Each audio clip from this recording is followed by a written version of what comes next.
Noah, are you ready? Brilliant. Awesome. So, for those that who do know, there are a few faces here who are new to us today, so you won't know this.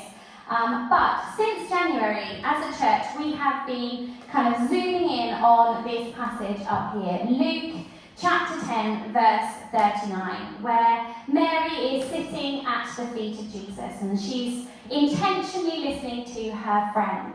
She's intentionally listening to her teacher.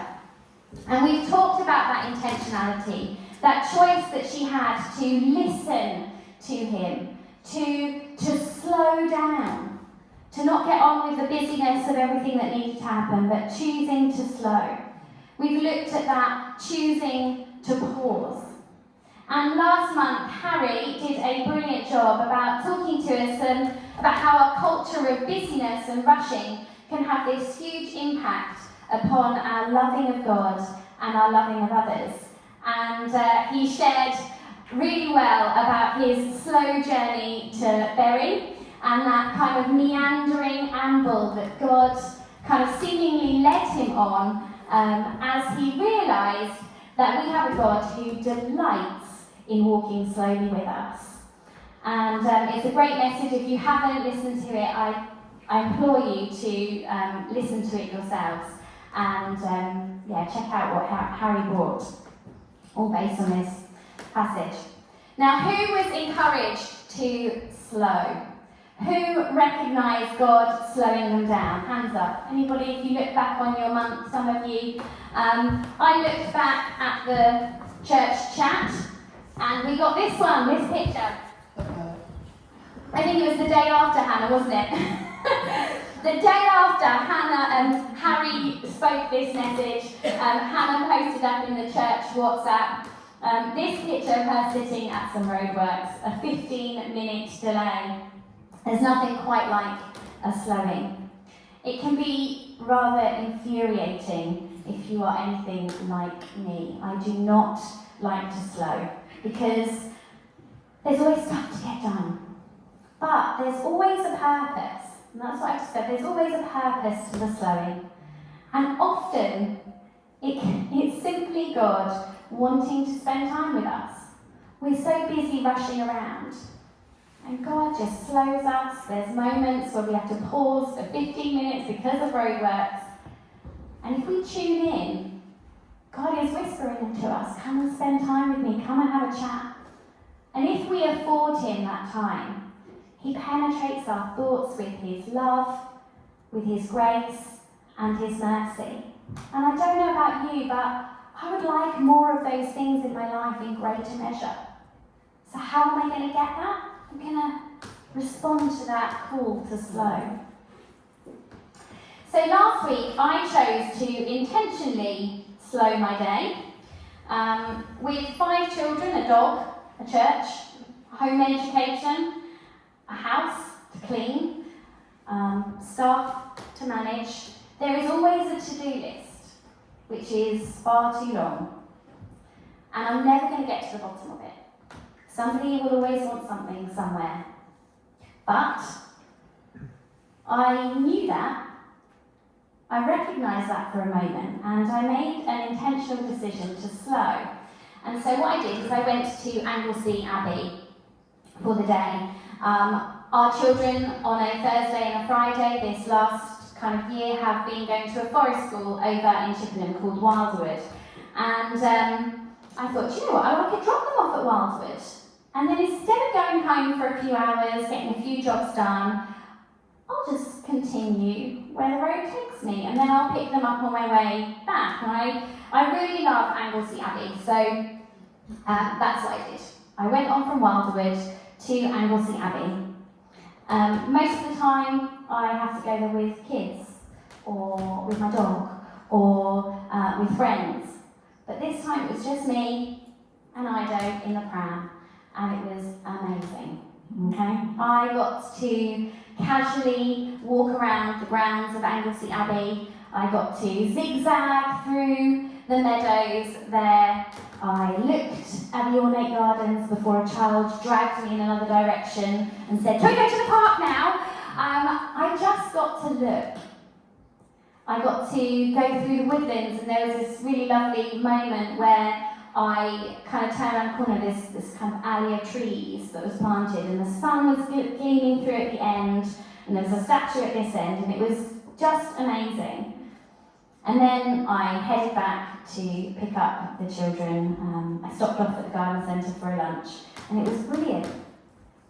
I spent my time there being present in my thoughts and with Jesus. And what did I do? I wrote in my journal. I drew a picture, because that's something that I've started doing. I've got this little sketchbook that I take around with me, and it causes me to pause for a moment.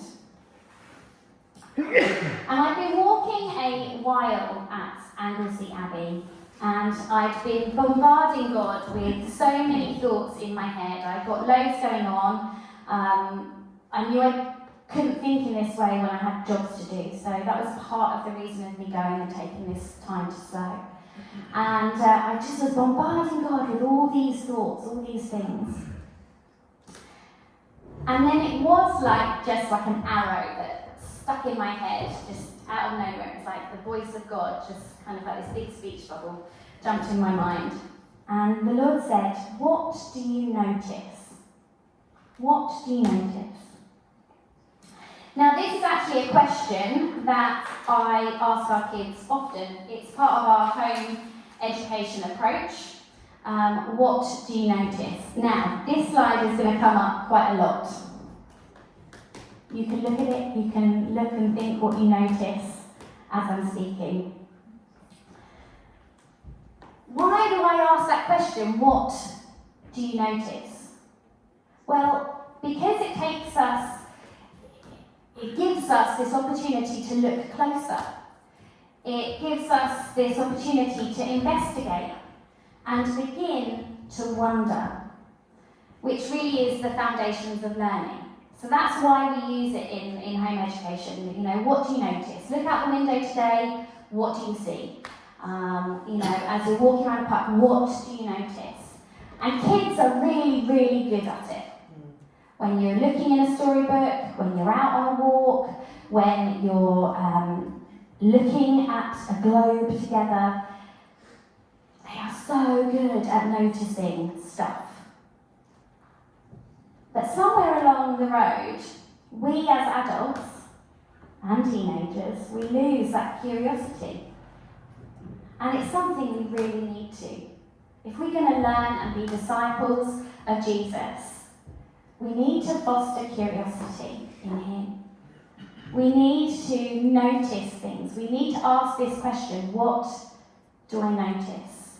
What do I wonder? Anyway, so I'm at Anglesey Abbey, and these are a few things. I thought you might like to see a few photos of the things that I noticed. Go on, Noah. Okay, here's a few things just so you can see my walk. I've got this tree. You can't really see it, but it's super fluffy. Have you seen these shrubs around the place? They're like got these big, they look like cotton wool. Bright pink cotton wool on these plants. I love them. I don't know what they are. What are they like? Do you know? No, I don't. No. Can you find out for me? They're brilliant. You just want to cuddle this tree because it's so fluffy. I was walking around the meadow, and there was this amazing sound of like grasshoppers, like the wings of grasshoppers. So I thought, oh, I'm gonna have a little look, see if I can find one. And there I was going through the grass, and I found my grasshopper. They were very noisy. Next one. Okay, there were butterflies everywhere. Okay, I want to encourage you, open your eyes when you're outside at the moment. There are butterflies everywhere. It's not true that there are no butterflies. Butterflies have come back in huge quantities. Have a look for them, notice them. There were hidden gems around the corner. There was just this hedge. You can see these white things around. I saw that. There was the next one.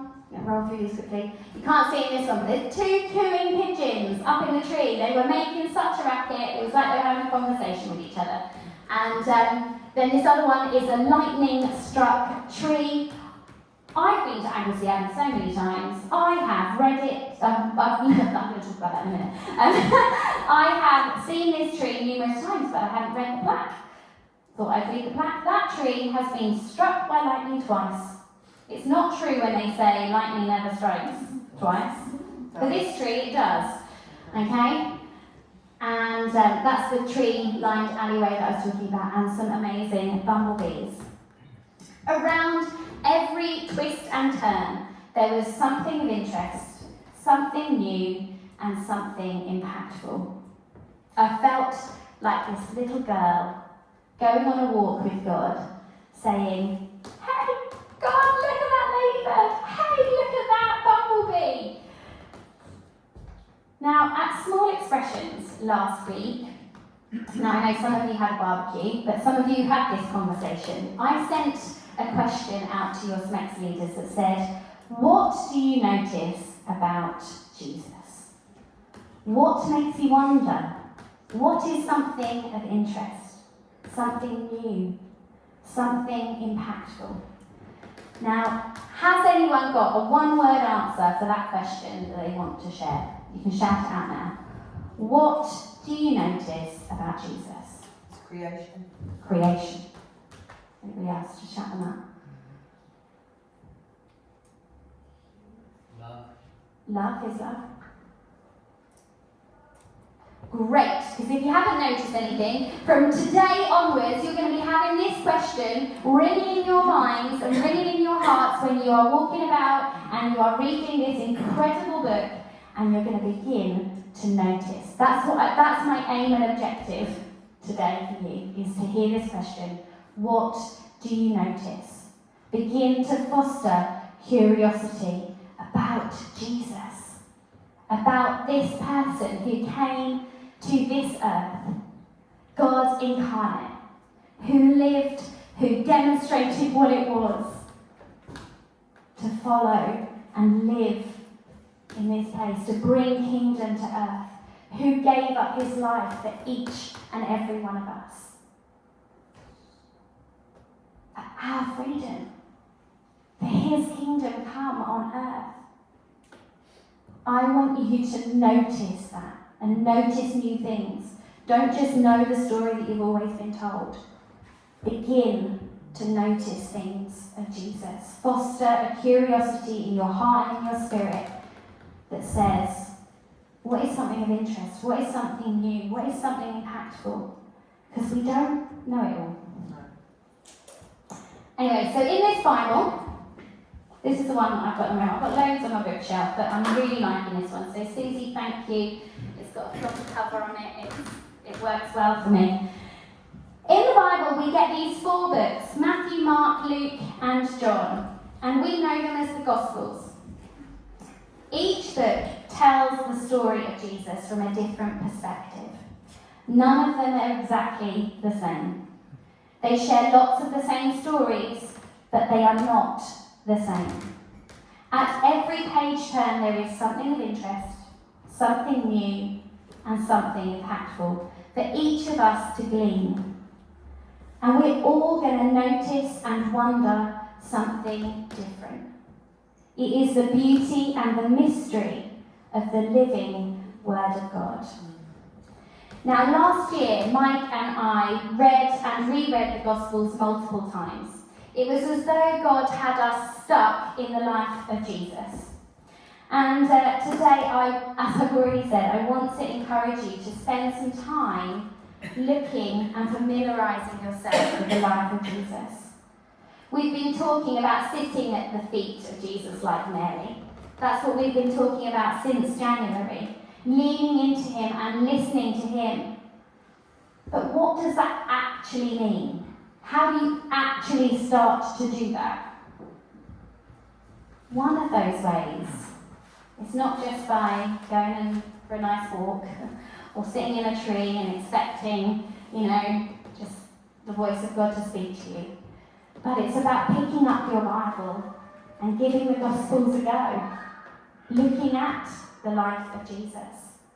And ask yourself that question. What do I notice? And what do I wonder? As I prepared for today. As Mike's already said, I have read the book of Mark many, many times. It's like every morning. It doesn't take you long to read, okay?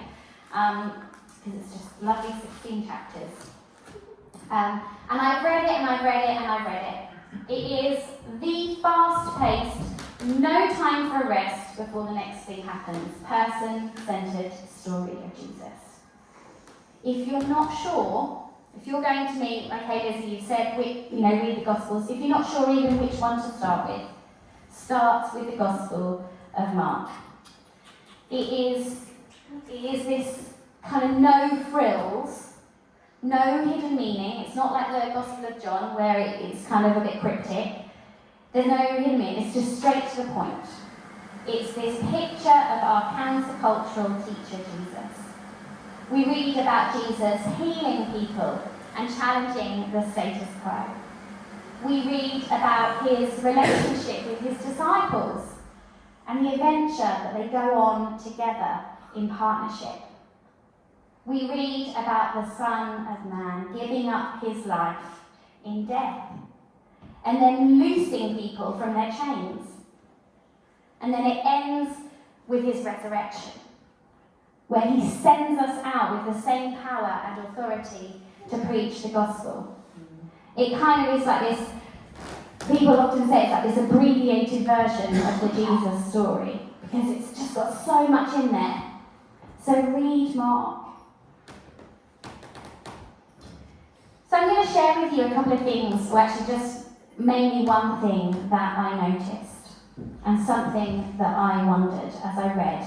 Now there's a lot more. My Bible this week is kind of become a bit more multicoloured, because I decided to colour in the things that I noticed and the things I wondered. And it was quite hard for me to pick which one I felt God wanted to share with you.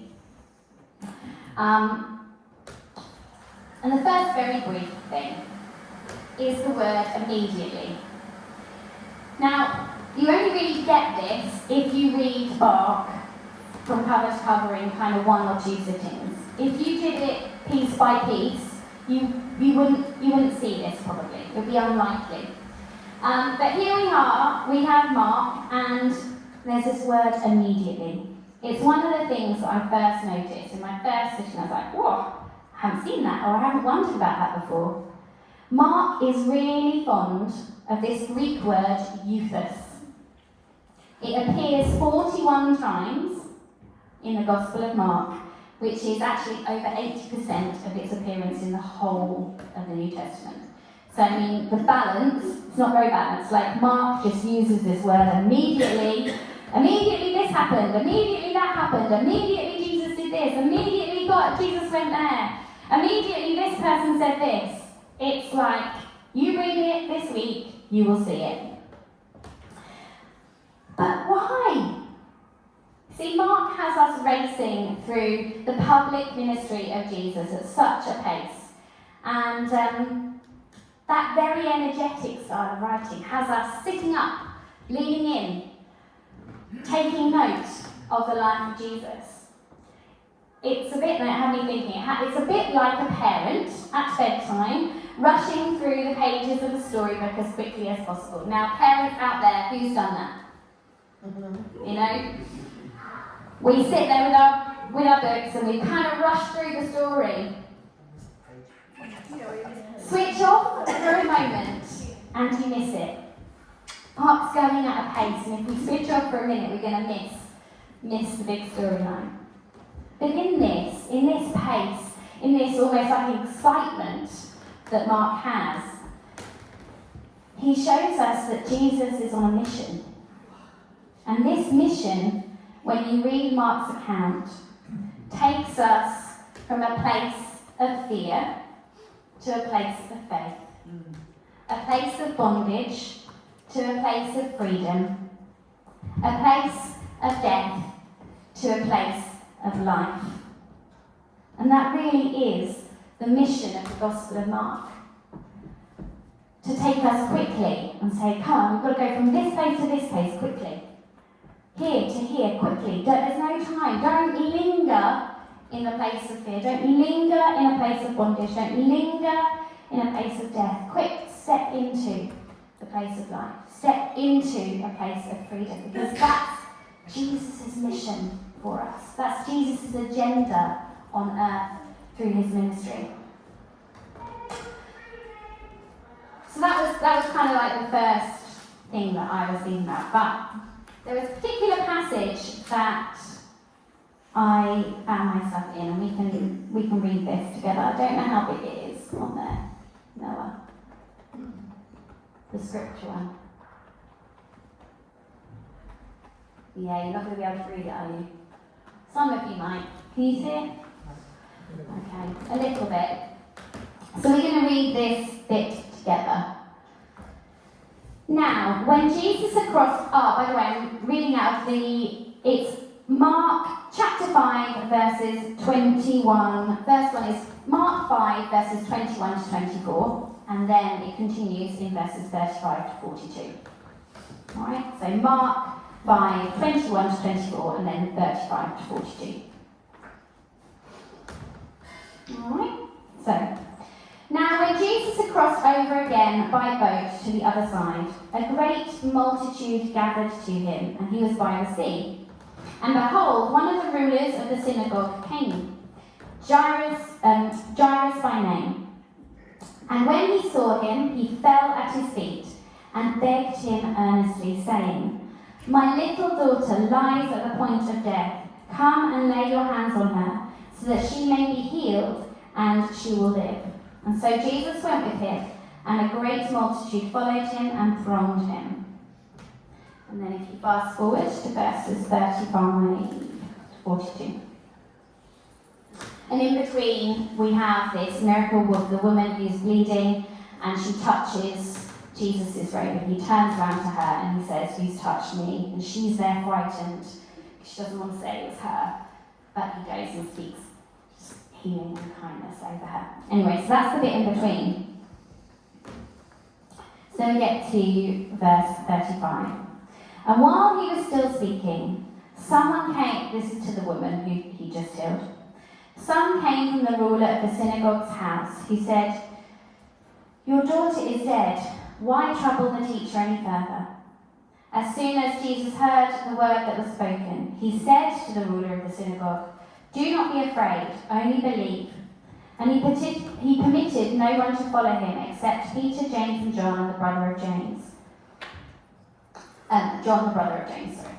Then he came to the house of the ruler of the synagogue and saw a tumult. They were all just in commotion. They were just weeping. And they wept and they wailed loudly.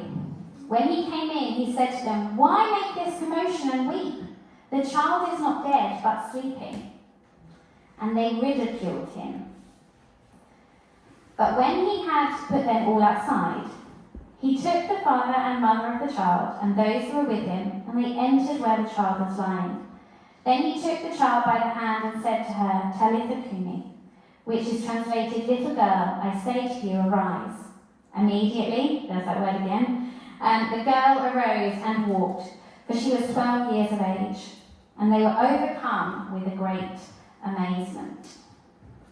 Okay.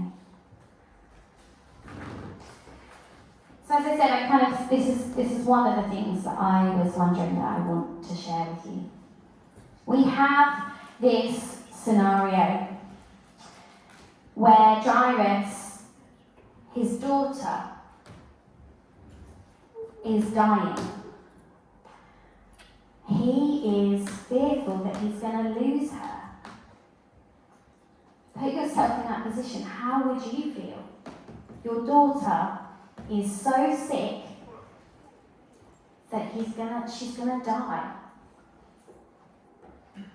He's not in a good place. He's in a place of fearing that he might lose the one he dearly loves. And he comes to Jesus. And as we kind of fast forward, we have a couple of Jesus' interactions that are the things that stood out to me in verses 36 and 39. If we look at verse 36, so In the process, because again, this is one of these interesting things, Jesus has slowed down. He hasn't gone immediately. He's stopped and he's healed the woman. Imagine you were Jairus and you want him to come and heal your daughter, but no, he has taken the time to go and heal somebody else along the way and stop and talk to them. It's back to that thing that Harry was saying. And then Jairus receives this word that says, your daughter is dead. Don't trouble the teacher anymore. Jesus turns around to him and says, do not be afraid, only believe. So that's one of the first of Jesus' interactions at that point. And then fast forward to verse 39. So they're all weeping and they're full of commotion. And here Jesus says, why make this commotion and weep? The child is not dead, but sleeping. So there's these two interesting interactions that Jesus has and two interesting things that Jesus says at this point. And then the crowds are ridiculing him and mocking. He puts them all outside. He takes the mother and the father and his disciples in. And there's this action, this moment, this encounter that the little girl, the mother and the father and the disciples have with Jesus, where the little girl is healed. She rises up. He takes her by the hand and he says, little girl, rise up. And then what comes after that is Jesus leads her. It's just created this incredible space of awe and wonder and worship. Verse 42 at the end it says, and they were overcome with great amazement. It just blew their minds of what Jesus was doing, who he was, what he could do. So this whole scenario, this whole story, is this thing of a place of fear at the beginning, of I'm going to lose my daughter, all the way through to a place of faith. So what is the scene of your life at the moment? What circumstances are perhaps filling you with fear? Is there sickness, loss, maybe your job, maybe something that's going on with your family, maybe there's confusion, maybe the mortgage rates are filling you with fear, maybe things are going on in your marriage that feels you're just a bit lost in. I think this passage just shows what Jesus does. And this is this flow of conversation and the way Jesus works in this really had me thinking and noticing and wondering. What is Jesus' question and challenge and interaction with you? In this passage, people have come and said, your daughter is dead, don't bother troubling the leader anymore, there's no point. That's what the crowd are saying. Jesus comes in and says, don't be afraid, only believe. Then there's this scenario where everybody's wailing and it's full of like commotion going on.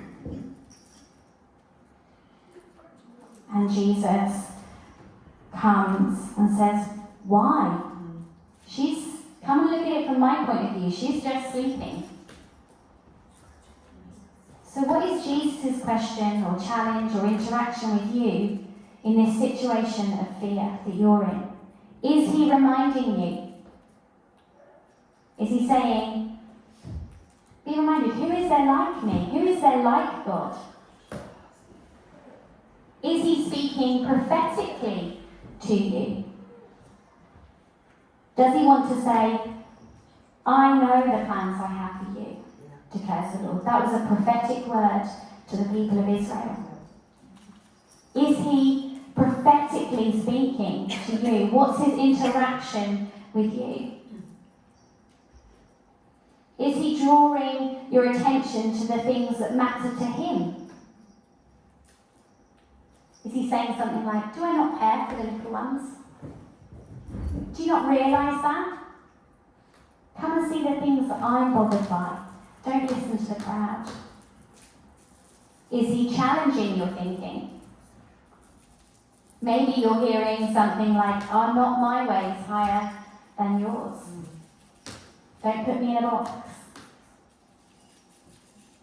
See, the purposes of Jesus' interactions that I can see from this passage are to bring us from a place of fear to a place of faith by redirecting our thoughts away from the crowd and the doubters. We all have a crowd, we all have doubters around us. When you are facing sickness and everybody is doubting or wailing around you, how about listening to the interaction of Jesus? What does he say? If there's a situation going on in your family right now, there's a crowd and there are doubters around you.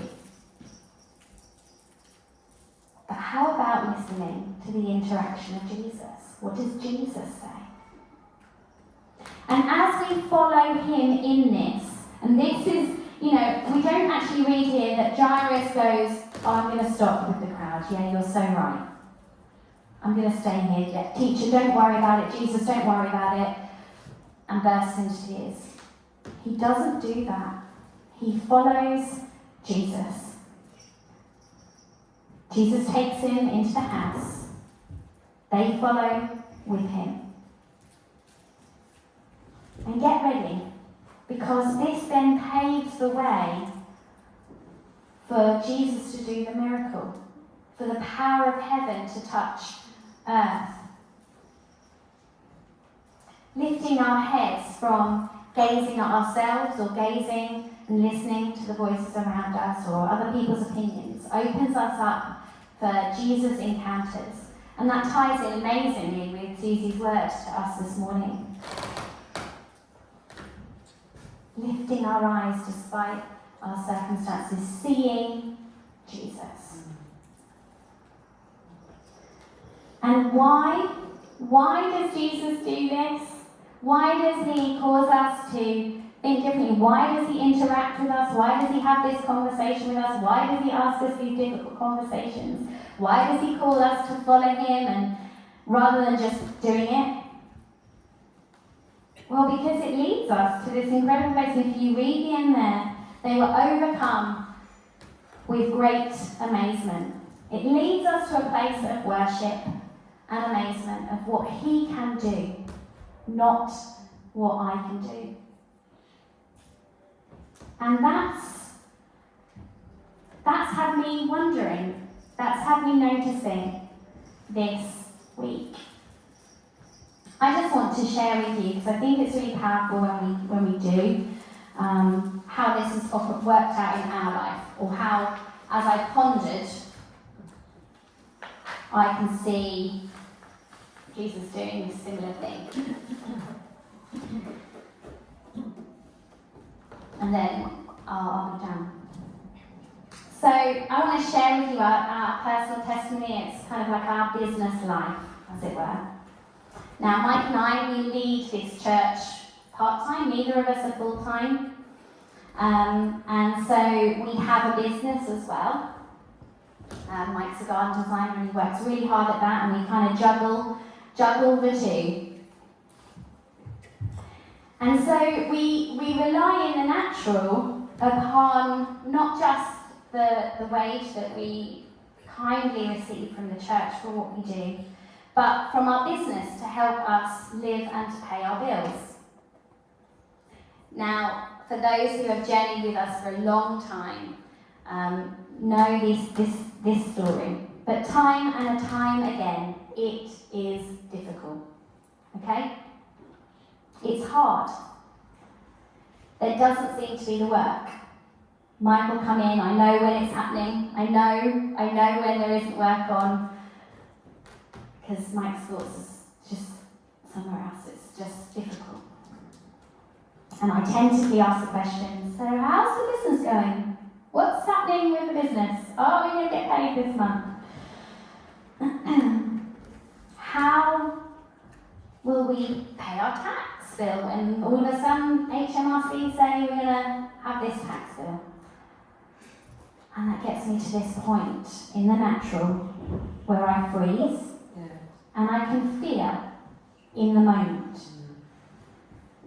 And if I didn't welcome Jesus in quickly, I could find myself paralysed. That is the honest truth. And lots of people say to me, Lizzie, how are you just not worried about this? How are you not worried about how you're going to feed the kids or pay the mortgage or... Well, it's because I let Jesus in pretty quickly. Because if I didn't, I could very easily be paralysed. I've learned over the years to be much quicker at inviting Jesus in. Following him. Embracing those interactions. Even when sometimes I don't like the questions or the challenges that Jesus puts my way.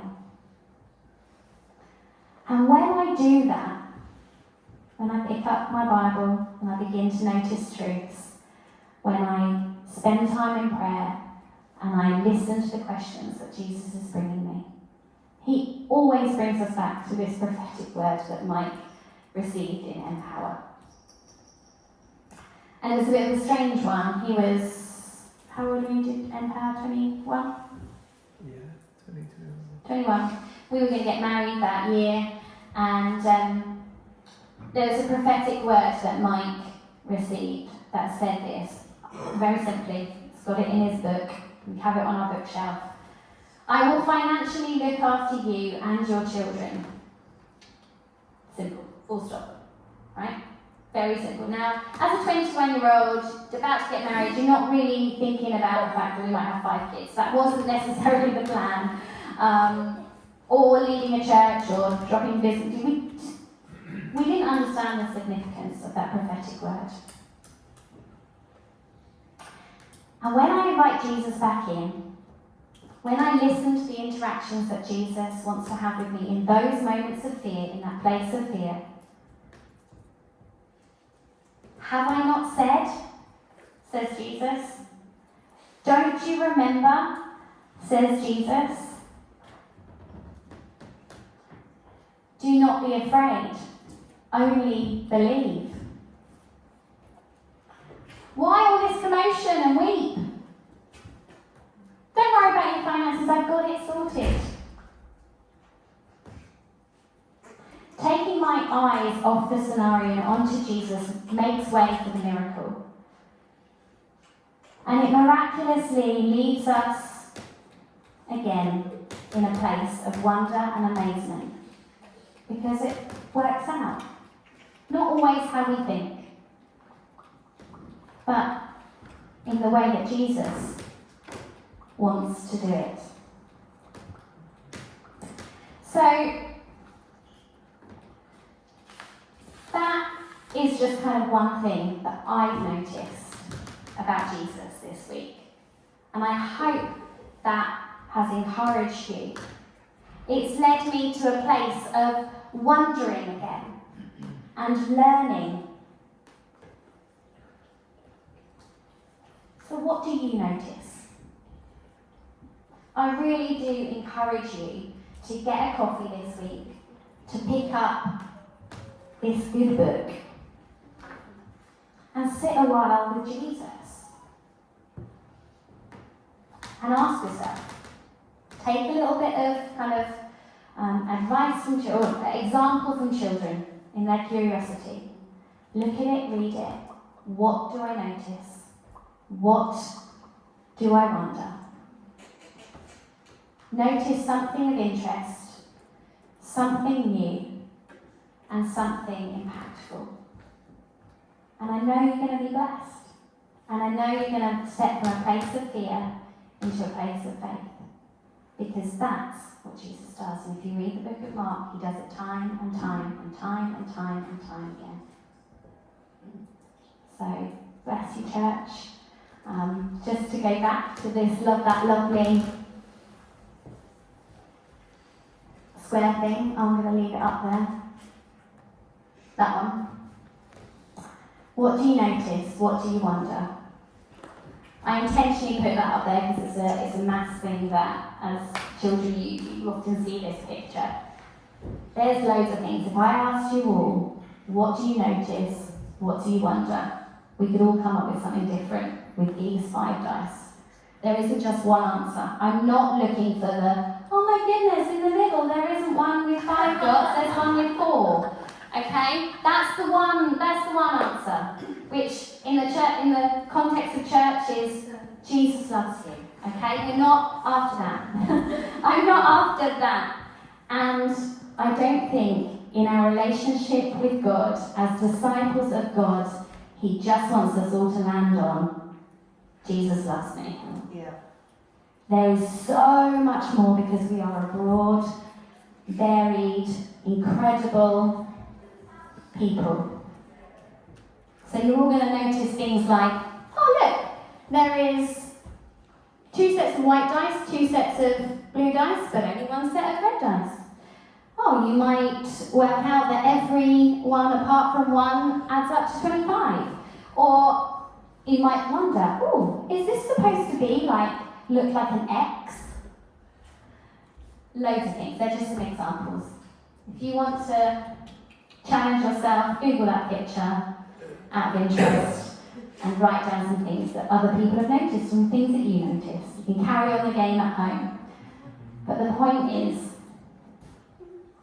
what do you notice? What do you wonder? Bless you, church. Thank you. And over to Mike.